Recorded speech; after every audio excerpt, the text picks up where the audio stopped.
Paz seja convosco. Amém. Amém? Glória a Deus. Aleluia. Amém. Amém ou não amém? Amém. Glória a Deus. Bom que o Senhor deu uma refrescada, né? Hoje. Você, dá uma encostada na porta, por gentileza. Deixa eu ligar o ar aí. Ver se dá uma ajudinha. Sei que você tem passado os dias de refrigério, né? Físico. Uns têm piscina em casa, outros não. Né, irmão Cláudio? Uns têm piscina em casa, outros não. Irmão Cláudio só fica na piscina o dia inteiro. Né? Glórias a Deus. Estamos aqui em mais um dia, louvando, adorando e bendizendo o nome do Senhor. Quero agradecer a Deus pela sua vida, que se predispôs a estar na casa dele. As pessoas elas têm uma ideia errada de igreja. As pessoas muitas vezes acham que a igreja é um lugar social. E aí elas mandam mensagem para mim e falam assim: pastor, hoje não dá, eu não vou. Eu estou cansado. Mas o que tem a ver uma coisa com a outra? A igreja é a casa do Senhor em que você vai prestar cultos a Ele. E o culto ao Senhor não é algo que é vinculado com o seu bem-estar, com a sua vontade ou com não. Porque a partir do momento, eu estava falando com as crianças ontem, a partir do momento em que você, em algum momento da sua caminhada, você declara: Jesus Cristo é o meu Senhor, Ele passa a mandar na sua vida e a sua vontade não tem mais efeito. Se você vai agir de misericórdia com alguma vida, amém, vá, ajude, entendeu? Se você está numa enfermidade que realmente você não tem condições de sair de casa, amém, mas qualquer outro motivo, é um motivo vão que não é uma coisa que é justificável na presença do Senhor. Nós temos 7 dias na semana para fazer, 6 dias na semana para a gente fazer o que nós quisermos. O 7º dia é do Senhor, não é seu. Não é algo que você pode utilizar como te convém. Hoje eu desejo fazer encher uma laje. Hoje eu desejo fazer uma limpeza na casa. Hoje eu vou passar todas as roupas. Não é seu dia. Seu dia é segunda, terça, quarta, quinta, sexta e sábado. O dia do Senhor é o domingo. E Ele requisita. E eu glorifico a Deus porque você entendeu isso e está aqui nesta manhã. Nesse primeiro período, estamos falando sobre a veracidade. Começamos na semana passada. A veracidade e a fidelidade de Deus. Tudo que Deus fala é verdadeiro. E o que Ele fala se cumpre por causa da sua fidelidade. A diferença entre uma e outra é que a veracidade é a declaração das coisas como elas são. O Senhor fala: as coisas são assim, vão ocorrer de tal maneira. E a fidelidade dele é exatamente o cumprimento dessas declarações que ele fez. Uma coisa não separa da outra. Não há como ele ser veraz e ser infiel, ou ser infiel e ser verdadeiro. São características do nosso Deus. As coisas elas andam juntas. Apocalipse 22:6, nós lemos na semana passada, diz que as palavras de Deus são fiéis e verdadeiras. E eu falei que o "e" é uma conjunção adicional que representa uma coisa mais a outra. As coisas caminham juntas. Nós, dentro do nosso conceito humano, nós achamos que podemos separar isso. Eu sou fiel a você, mas às vezes eu minto. Eu minto, eu não minto, eu sou verdadeiro, mas só sou fiel quando eu quero. Para nós, como seres humanos, isso não é certo, mas ocorre. Mas em relação a Deus não ocorre, não é possível. Aquilo que Deus expressa externamente é a mesma coisa que Ele expressa internamente. Você pode olhar para alguém e falar: eu te amo, mas o seu coração está cheio de ódio. Deus não faz isso. O que Ele declara é o que está dentro do seu coração. Começamos a falar na semana passada sobre as características da veracidade de Deus. A primeira é que ela é essencial em Deus, faz parte do seu ser, é uma característica dele.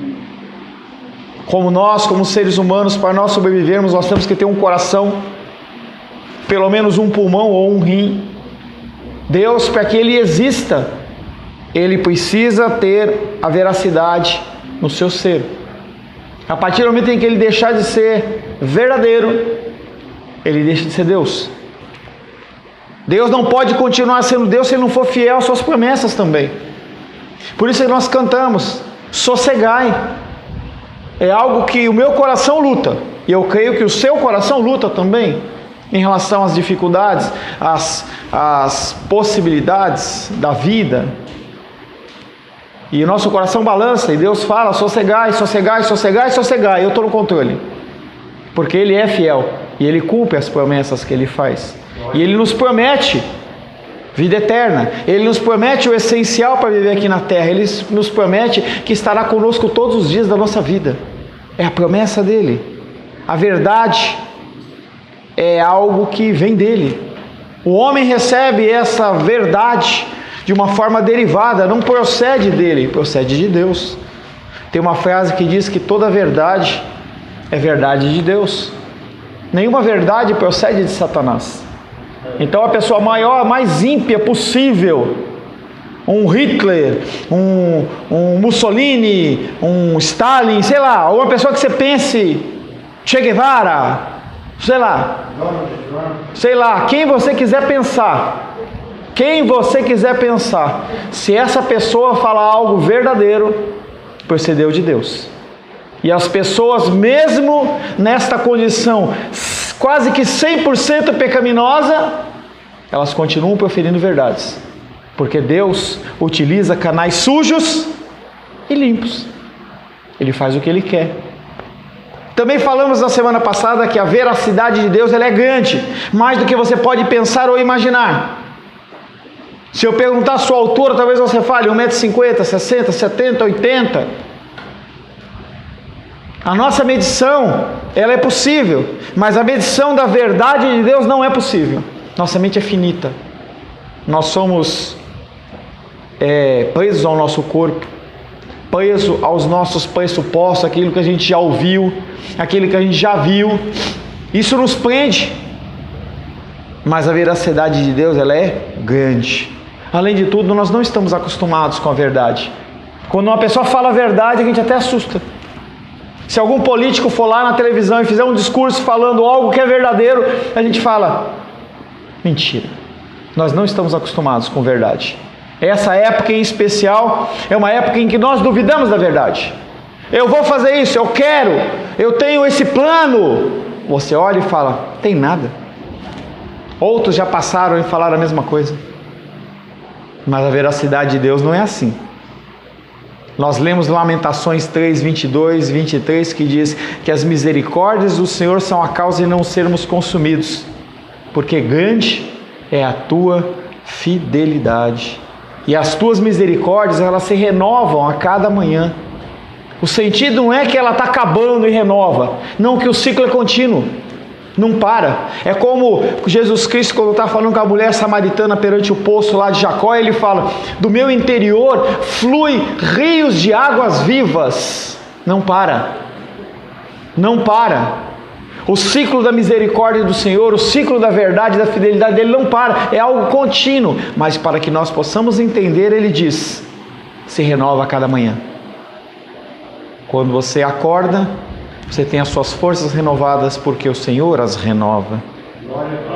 E começamos a falar também na semana passada que ela é eterna, além de essencial a Deus, além de maior do que eu e você possamos imaginar, ela é para sempre, ela não acaba. Você cansa das pessoas, tá bem? Nós cansamos das pessoas. Ontem estava num jantar de casais e o pastor contou uma história de um homem e uma mulher, em que o cara, depois de um tempo, ele começa a trair a mulher dele. Não fisicamente, mas pela internet, eu te amo e tal. E aí a mulher olha para ele e fala assim, eu entendo que você está tendo essa atitude pecadora. Entendo não é aceitar, tá? Eu entendo. Você é um pecador, eu não posso esperar uma coisa diferente de você. O que eu não posso entender é o que ficou daquele voto que você fez lá no altar, de fazer uma aliança com Deus, de viver comigo para sempre. E nós vivermos para glorificar a Deus. Aonde está a glorificação a Deus? Nessa traição que você está fazendo. Nós estamos acostumados as pessoas cansarem de nós. As pessoas cansam da igreja. Então aqui, certa vez, uma pessoa da nossa igreja falou assim para mim assim: pastor, eu estou indo embora. Gosto muito do senhor, você é meu amigo, mas acabou o ciclo. As pessoas fazem isso. Mas Deus não. Deus não. A verdade de Deus está firmada para sempre. O que Ele falou vai acontecer e é para sempre. Não é algo que é perecível, não é algo que com o tempo perde a validade. A verdade de Deus não é determinada pelo contexto histórico. Hoje eu estou com TPM, então eu brigo com todo mundo. Não mexe comigo não. Estou com nervo ciático, com problema, não mexe comigo não. Nós somos assim, Deus não. A verdade de Deus não muda, independente do contexto histórico, se está quente, se está frio, se tem dinheiro, se não tem dinheiro, se as pessoas adoram ou não adoram. Ela não é uma verdade para uma geração, mas para todas as gerações, para sempre, para todo mundo.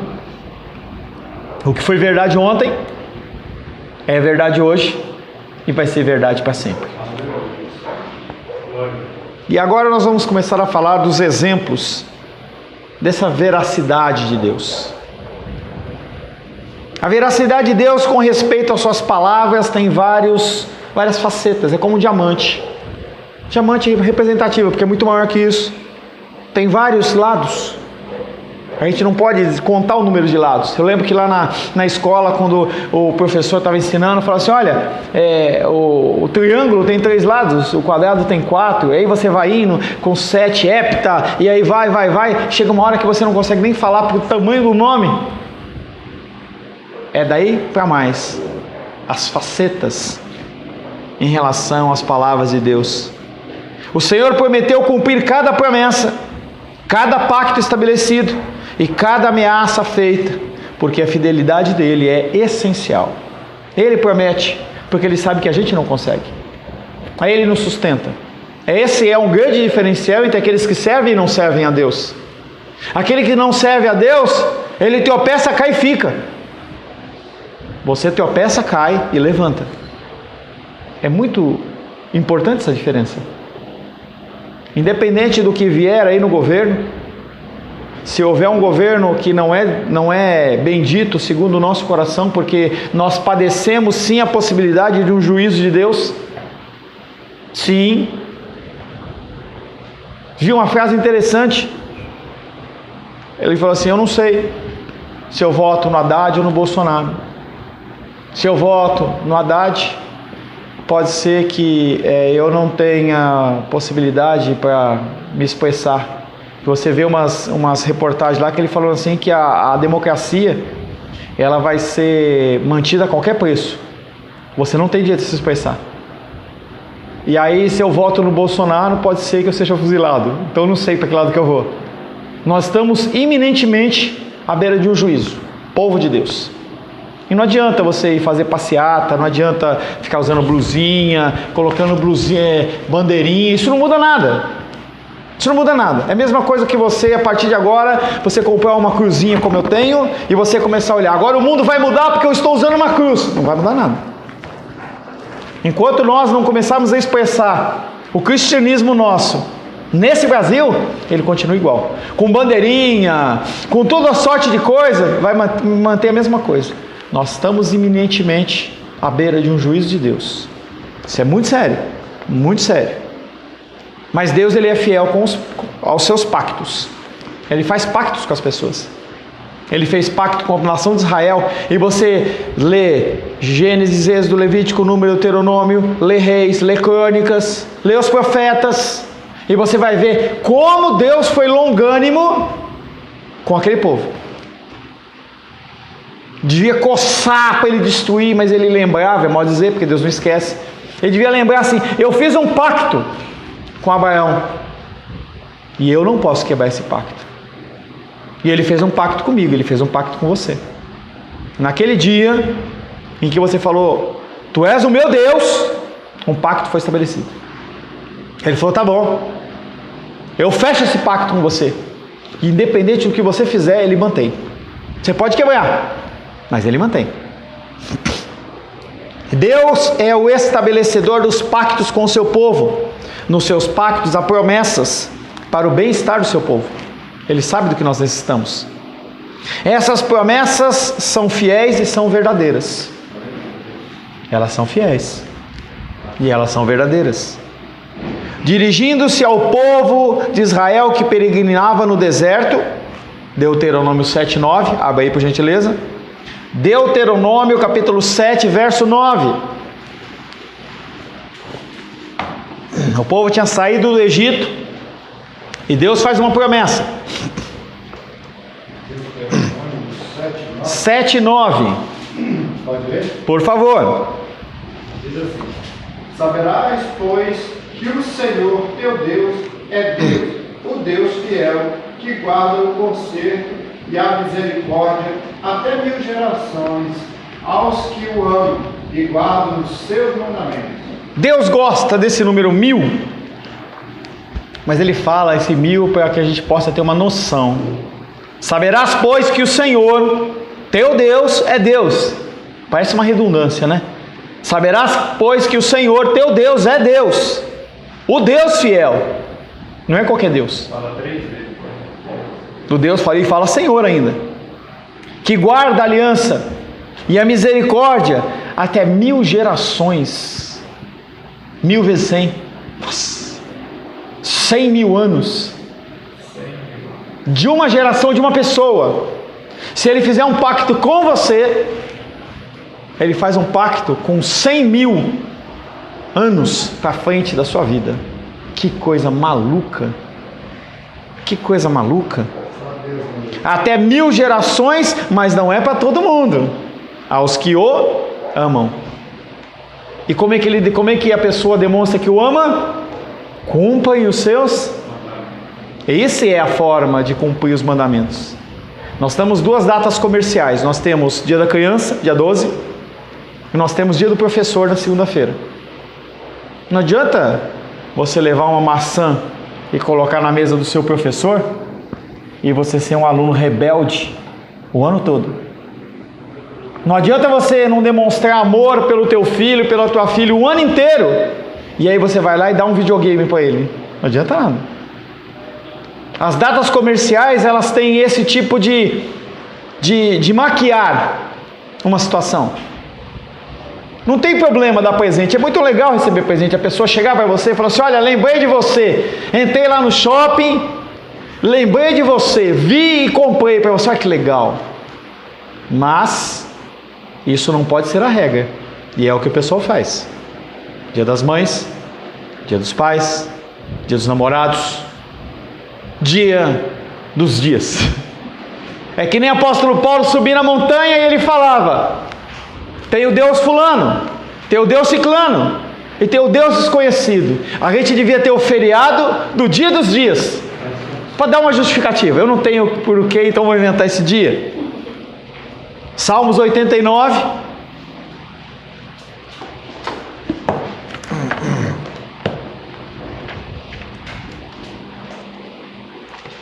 Salmos 89. Eu vou ler.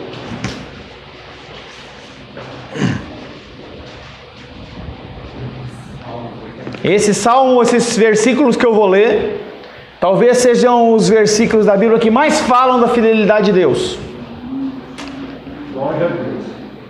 Salmos 89, primeiro, verso 1.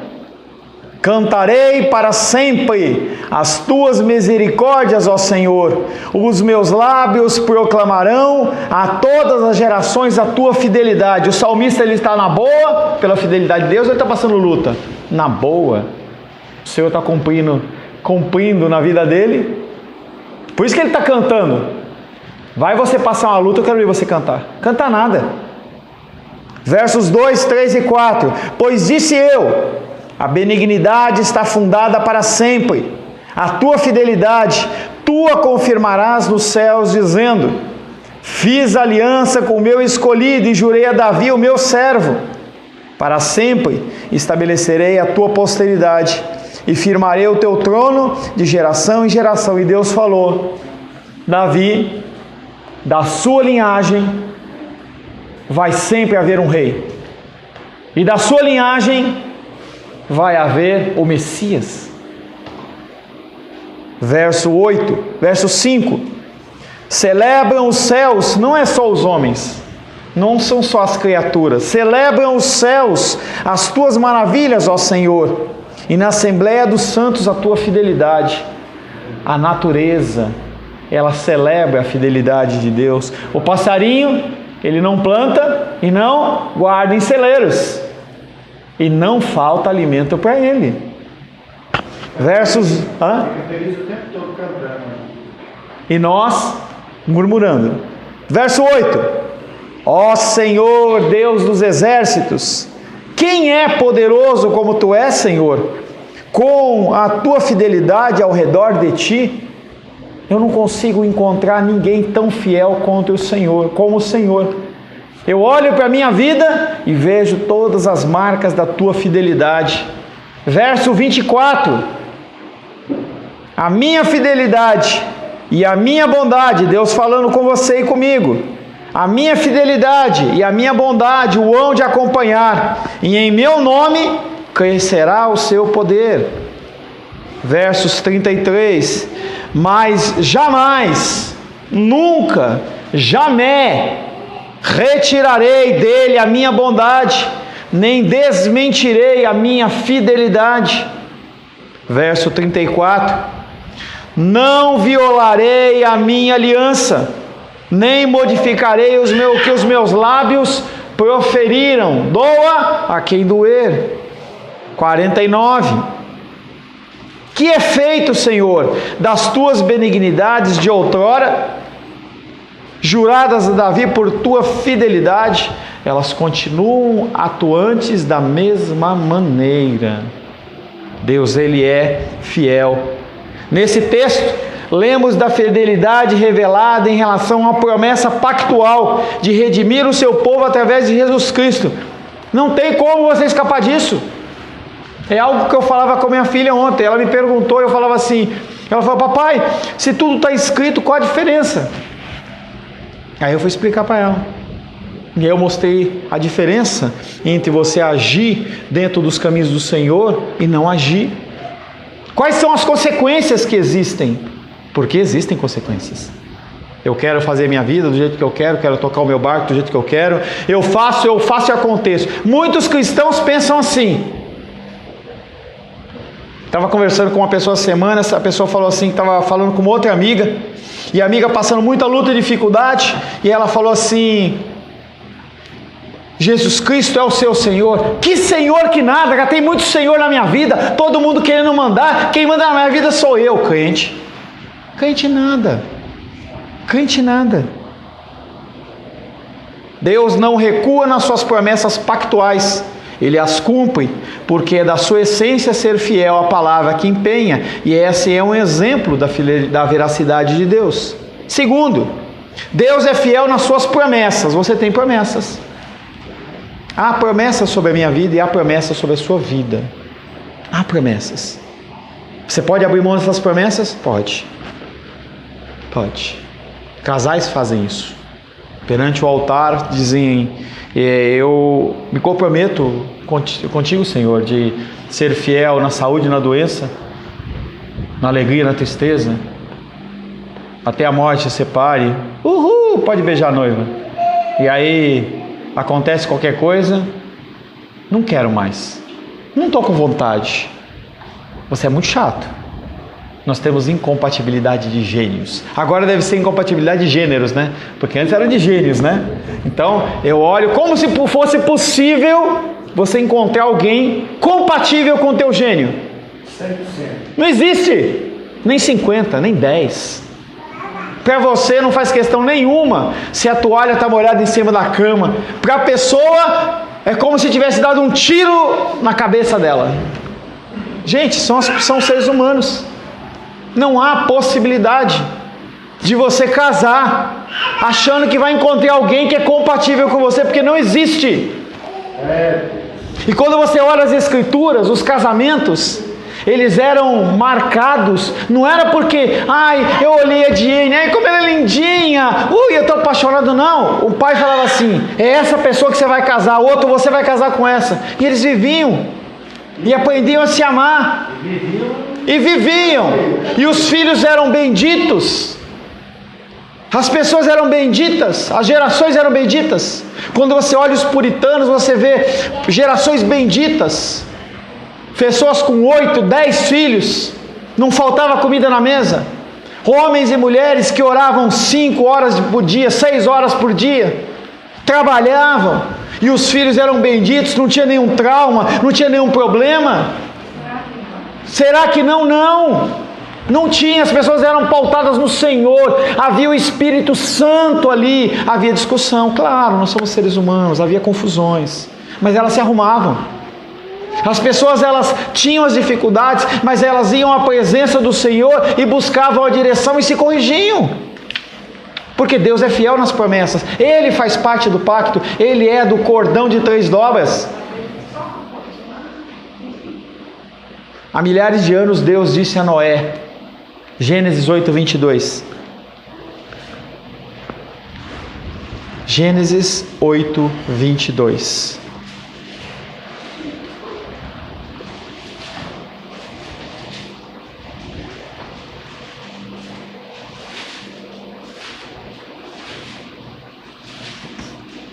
Seba, por gentileza.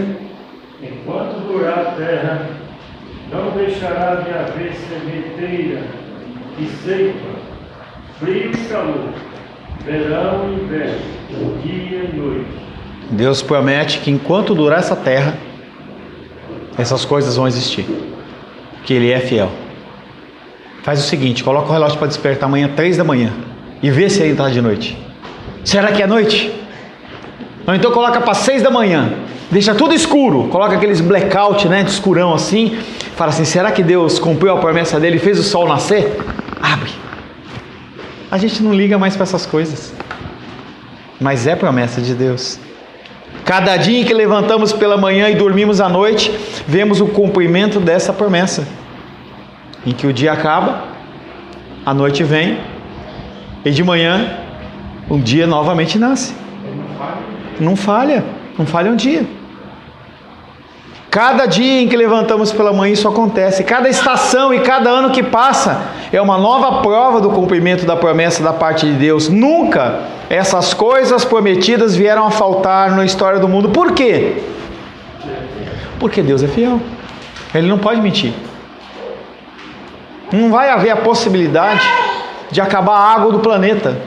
Se acabar a água do planeta, todo mundo morre. Alguma coisa vai acontecer. Tem lugares com situações mais escassas que outras, com certeza.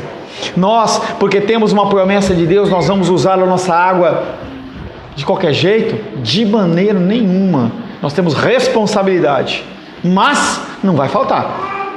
Se por algum acaso você decidir usar de uma maneira, de qualquer jeito, não sei se tem algum produto que você joga na água que não dá para limpar, Seba? Não dá para limpar. Algum produto que você joga que não dá para filtrar, não dá para purificar, a água é lixo. Óleo.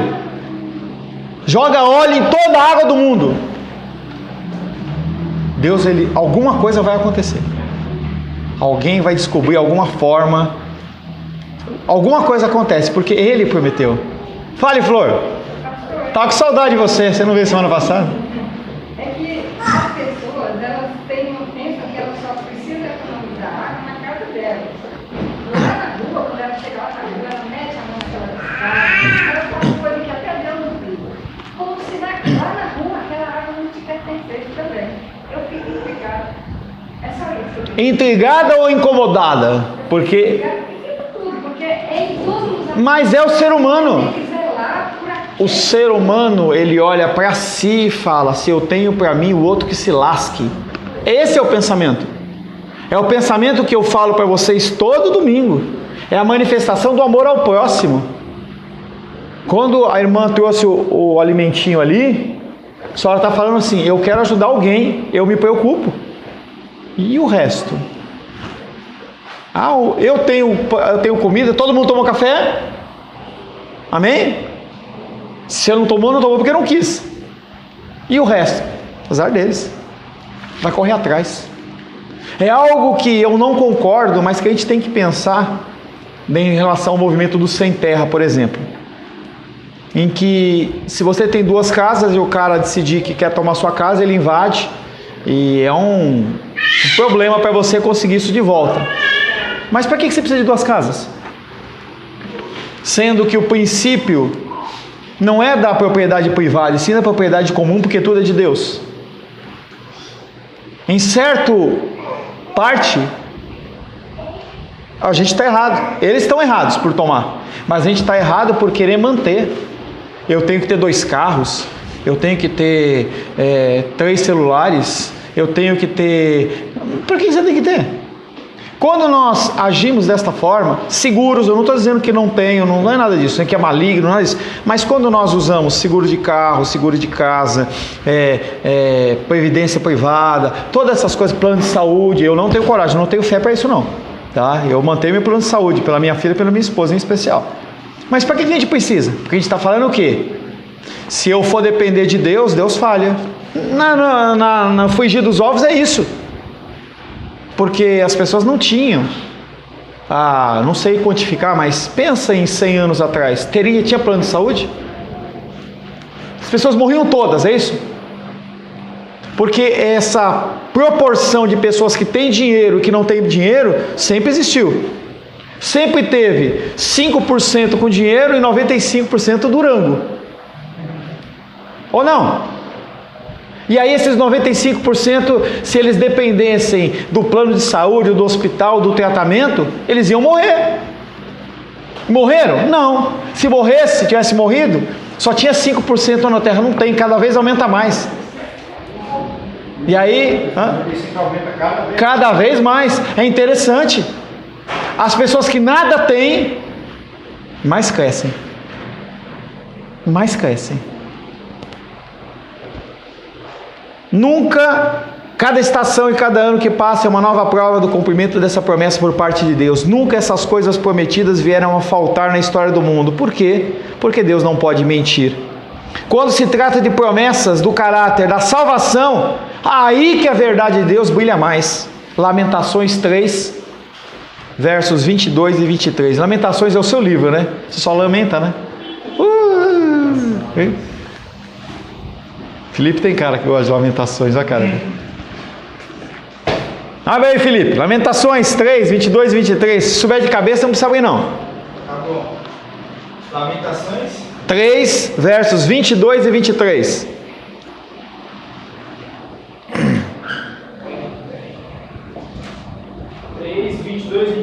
Sim. As misericórdias do Senhor são a causa de não sermos consumidos, porque as suas misericórdias não têm fim, renovam-se cada dia, grande é a tua fidelidade. Ele prometeu que não vai faltar para você o alimento, o vestuário, a bebida, as coisas básicas. E apesar de a nossa dispensa, se a gente não repor as coisas, elas acabam. Dentro da matemática de Deus, é mais ou menos que nem o óleo da viúva, do azeite da viúva, em que conforme vai usando, vai enchendo, e vai enchendo. Não quer dizer que você não tem que trabalhar, quer dizer que não vai faltar. Deus prometeu ser misericordioso, e cada manhã é uma amostra da tua fidelidade, a sua fidelidade, pois nos levantamos e Deus não nos consome em ira, isto é, Deus não nos pune conforme merecemos, porque Ele lançou a nossa punição sobre Jesus Cristo. Se Deus agora te colocasse num quartinho e fosse medir o seu cristianismo, que nota teria? Padrão, Jesus Cristo.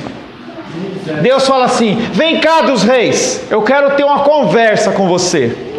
Do lado esquerdo nós temos Jesus Cristo, e do lado direito nós temos dos reis. Vamos medir. Primeiro, verdade, humildade, paciência, temperança, domínio próprio, e vai indo. Será que a dos reis faz um ponto? Faz nada. E por que você não morre? Porque Deus, Ele renova a misericórdia dele toda manhã. Ele olha para você e fala assim: apesar dela merecer ser consumida e lançada no fogo do inferno, porque Jesus Cristo pagou o preço por ela, vem cá, filha querida. Ó, que coisa boa, hein? Gostoso, né? Cada dia somos lembrados da sua grande fidelidade. Lucas, argumentando acerca da vitória de Cristo sobre a morte, registra as promessas de Deus a Davi como sendo santas e fiéis. Atos capítulo 13. Irmão Cláudio, abre aí por favor. Atos capítulo 13. Mateus, Marcos, Lucas, João, Atos capítulo 13.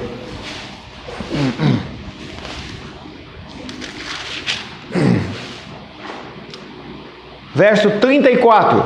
Atos 13, 34.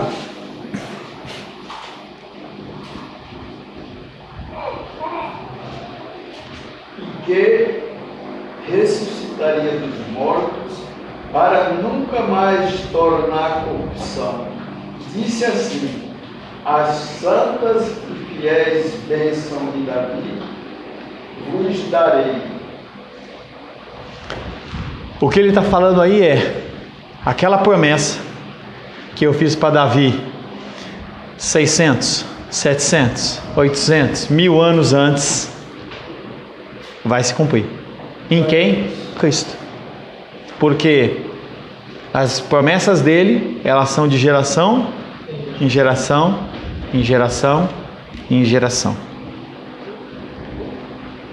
Esses dois adjetivos, santas e fiéis, vêm juntos porque não podem estar separados. A santidade de Deus qualifica todos os outros atributos.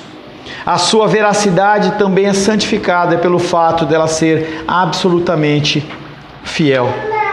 Deus é fiel também nas suas ameaças. A promessa de Deus não é só para coisa boa, não. A promessa de Deus é: saiu da linha, Paulo escreveu, não leu? Pau comeu. E Deus tem uma vara que arde. Mostrou para o povo de Israel no deserto. Mostrou depois. O povo achava que era: ninguém me toca.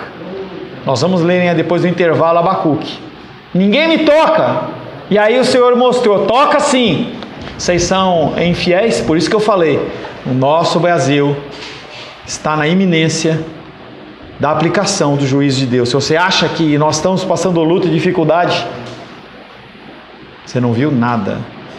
O que Deus pode deflagrar sobre o Brasil é algo semelhante ao que o profeta Abacuque está vendo, em que as pessoas clamam: Senhor, faz algo, muda o nosso Brasil. E aí ele pode olhar e falar assim: tá bom, eu vou mudar.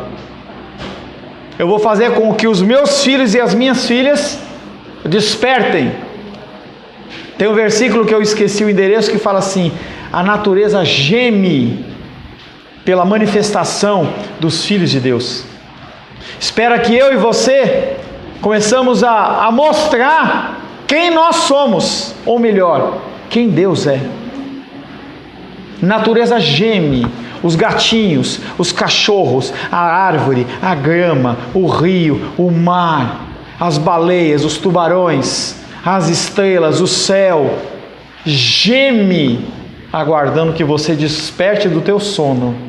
Pare de olhar para o seu umbigo e comece a olhar para outra coisa além de você mesmo. A natureza geme. A palavra de Deus não está dizendo que ela geme esperando a volta de Cristo. Dos filhos de Deus. Eu sou filho de Deus, eu vou começar a agir, por exemplo, na água que você falou, em que eu tenho um jeito de agir fora, mas eu vou mudar. Tem uma igreja de um pastor amigo meu, em que eles aboliram o bebedouro. Por que, pastor? Cada um traz a sua garrafinha de casa. Não é para economizar galão de água, é para não desperdiçar copo plástico. A pessoa traz a sua garrafinha com a sua água, chega lá, toma a sua aguinha. Não tem água? Não toma. Parece radical, mas não é. São posicionamentos que a pessoa tem. Minto, tem bebedouro, só não tem copo plástico, desculpa. Tá? As pessoas elas estão sendo trabalhadas a não jogar, porque um copo desse plástico jogado dentro do lixo, ele demora, tempo. É pensamento, como agir. Nós temos que começar a mudar. Romanos diz que nós não podemos nos conformar ao pensamento desse século. Pelo contrário, nós temos que mudar a nossa mente pela renovação. A gente tem que renovar, a gente tem que mudar a nossa vida. Vai lá no quilo, põe a quantidade de comida que você quer e coma só a quantidade. Não precisa comer muito, come o suficiente. Não precisa fazer aquele pratão para depois você ficar lá estufado. Não, eu tenho que comer tudo. Vai lá no banheiro, não. Tem a parte que vai embora no lixo no prato e a parte que você deixa no sanitário.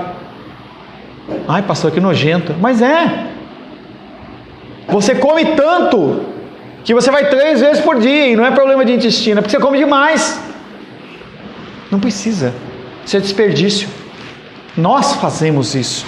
Porque a nossa mente, ela continua sendo aquela mente o quê? Se eu tenho para mim, para esse momento, é muito legal. A gente fala, vê as pessoas falando assim, gostou, né, de bater palma, né? Hein? É muito legal. As pessoas falam assim, é muito legal o socialismo. Manda o cara lá para Venezuela passar um mês lá. Não é no hotel, não. Manda essas pessoas para países que não tem água. Você abre a torneira, não tem água. Vê como a pessoa volta depois de 30 dias. Até a lágrima dela é capaz de ele guardar aqui assim. Porque a pessoa olha e fala assim, é um bem precioso. Nós temos que entender que essa é uma renovação. Na semana que vem nós vamos começar a falar sobre as ameaças. Só que a ameaça que eu faço, Felipe, se você fizer tal coisa, eu não te dou santa ceia. Que coisa ridícula. Não te dou santa ceia. Aí chega na hora e fala assim, se eu não der santa ceia para ele, ele vai embora. A ameaça de Deus, ela se cumpre. Ele não volta atrás. O que ele fala é assim, acontece. E a gente tem achado que Deus é o Deus da pizza, e não é. Amém? Senhor, em nome de Jesus, glorificamos o Teu nome, porque Tu és verdadeiro, Tu és fiel, e as Tuas promessas se cumprem. Nós temos, Pai, levado em pouca conta as coisas que o Senhor fala. Parece que nós não levamos a sério, mas as Suas palavras, elas são fiéis e verdadeiras. Eu, como pastor, posso falar coisas e não se cumprirem, mas as Escrituras, elas proclamam a verdade do Senhor. Se o Senhor não me convencer dessa verdade, Pai, eu vou continuar enganado, porque o meu coração quer ser enganado. Eu desejo ser enganado, o meu coração se alegra quando eu sou enganado. Mas a Tua palavra, ela é verdadeira e mostra o real estado da situação na minha vida. Que o Senhor possa, Pai querido, me constranger a realmente mudar e ser transformado. Te louvamos, Pai, em nome de Jesus. Amém.